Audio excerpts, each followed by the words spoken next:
Hey, what's up mga kabowlers? Maligayang pagbabalik sa aking channel. Halina't pag-usapan natin ang balitang Pascal Siakam to Warriors pumayag na at ang balitang Lakers may bagong big man.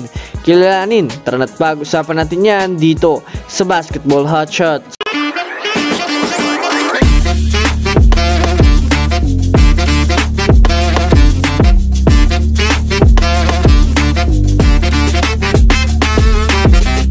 Una nga tayong dumako mga kabowlers sa balita patungkol sa kupunan ng Los Angeles Lakers. Well, alam naman nga po natin sa ngayon mga kabowlers na desidido na nga ang Lakers gumawa ng move at mag-trade ng kanilang mga player katulad na lamang ni Christian Wood at itong si D'Angelo Russell. Ngunit ang pinakamalapit nga pong i-trade na nila ngayong season ay itong si Christian Wood. Yes mga kabowlers, malinaw na nga po sa Lakers na hindi si Wood ang hinahanap ng Lakers na magiging backup center ni Anthony Davis. Bukod pa dyan, kahit man nga po itong si Jackson Hayes ay hindi rin nakakasabay sa front court kapag wala itong si Anthony Davis. Kailangan ng Lakers ngayon maghanap ng isang big man na mapapakinabangan nila. Mapalakas ang ilalim ng basket. Ang pinakamatunog nga po mga kabowlers na maaaring mapunta sa Lakers ay itong si Kelly Olynyk ng Utah Jazz na maaasahan nating magiging available na sa trade market ngayong darating na trade season.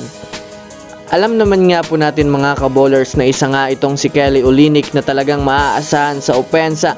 Samano pa mga kabowlers nang mayroon nga itong mataas na porsyento pagdating sa 3 points at maaasahan din maging sa depensa.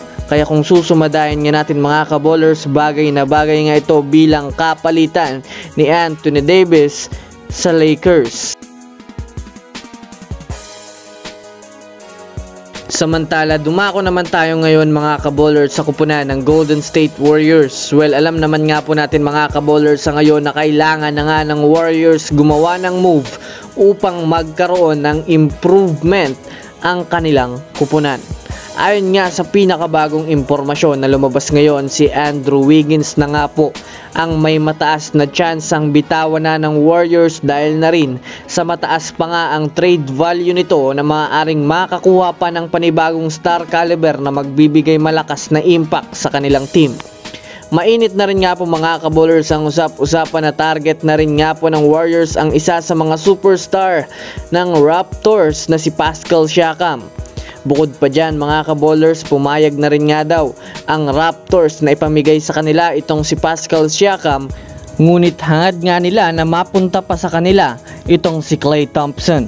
Kung susumadahin nga natin mga kabowlers, ayaw din malugi ng Raptors. Dahil kung susumadahin natin, malaki talagang kawalan sa kanila itong si Pascal Siakam. Kaya naman magdedepende nga ang magiging desisyon sa kupunan ng Golden State Warriors. Ano sa tingin nyo mga kabowlers? I-comment na ito sa ibaba. So that's it for today's video mga kabowlers. Yan lang ang ating pag-uusapan sa ngayon. Pindutin ang subscribe and hit nyo na rin ang notification bell para sa mga susunod na updates sa mundo ng basketball. Again, this is Basketball Hotshots. Thanks for watching.